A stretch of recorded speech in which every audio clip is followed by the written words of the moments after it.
Kým prídem ako spravodlivý sudca, najprv prichádzam ako kráľ milosrdenstva. Skôr ako nadíde deň spravodlivosti, ľuďom bude dané znamenie na nebi. Zhasne všetko svetlo na nebi a bude veľká tma po celej zemi.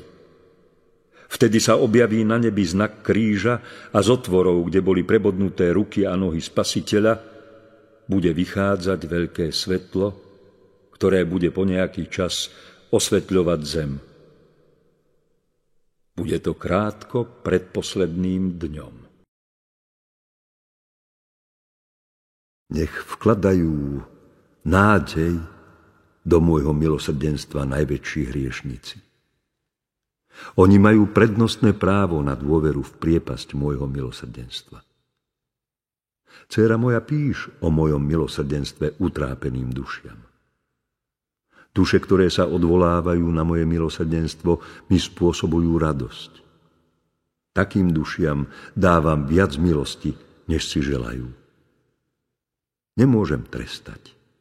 Hoci by bol niekto aj najväčším hriešnikom, ak sa odvoláva na moje zľutovanie, ale ospravedlňujem ho vo svojom nepochopiteľnom a nevyspytateľnom milosrdenstve. Napíš, skôr ako prídem ako spravodlivý sudca, najprv otváram do Korán dvere môjho milosrdenstva. Kto nechce prejsť dverami môjho milosrdenstva, musí prejsť dverami mojej spravodlivosti. Ľudstvo nenájde pokoj, kým sa neobráti s dôverou k môjmu milosrdenstvu. Ó, ako veľmi ma zraňuje nedôvera duše.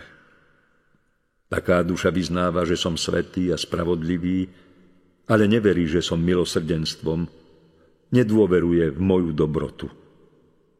Aj satani zvelebujú moju spravodlivosť, ale neveria v moju dobrotu.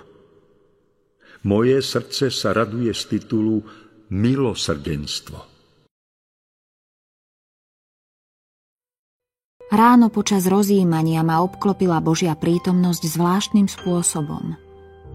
Videla som nesmiernu Božiu veľkosť a zároveň jeho zníženie sa k stvoreniu. V tom som uzrela Pannu Máriu, ktorá mi povedala: Ó, aká milá je Bohu duša, ktorá je poslušná vanutiu jeho milosti. Ja som dala svetu Spasiteľa a ty máš hovoriť svetu o jeho veľkom milosrdenstve a pripraviť svet na jeho druhý príchod, keď príde nie ako milosrdný Spasiteľ, ale ako spravodlivý sudca. Ó, ten deň je strašný, deň spravodlivosti, deň Božieho hnevu je určený. Trasú sa pred ním anjeli.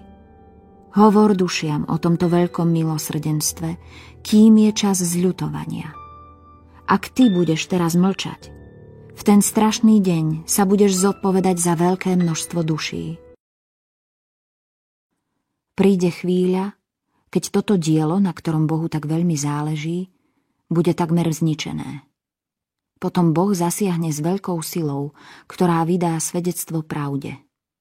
Bude novým svetlom pre cirkev, hoci v nej spočíva už od dávna. Nikto nemôže poprieť, že Boh je nekonečne milosrdný. On túži, aby všetci o tom vedeli.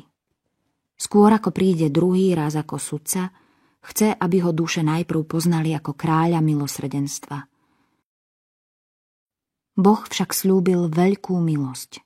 Zvlášť tebe a všetkým, ktorí budú hlásať moje veľké milosrdenstvo. Ja sám ich budem v hodine smrti brániť ako svoju chválu. Aj keby hriechy duší boli čierne ako noc, ak sa hriešnik obráti k môjmu milosrdenstvu, vzdáva mi najväčšiu slávu a je poctou môjmu umučeniu. Keď duša oslavuje moju dobrotu, Satan sa pred ňou trasie a uteká až na dno pekla. Ježiš mi káže vykonať si novénu pred sviatkom Božieho milosrdenstva. Dnes ju mám začať za obrátenie celého sveta a za poznanie Božieho milosrdenstva. Aby každá duša oslavovala moju dobrotivosť. Túžim, aby mi moje stvorenia dôverovali. Povzbudzuj duše k veľkej dôvere v moje nekonečné milosrdenstvo. Nech sa nebojí ku mne priblížiť slabá, hriešna duša. Hoci by mala viac hriechov, ako je piesku na zemi. Všetko utonie v priepasti môjho milosrdenstva.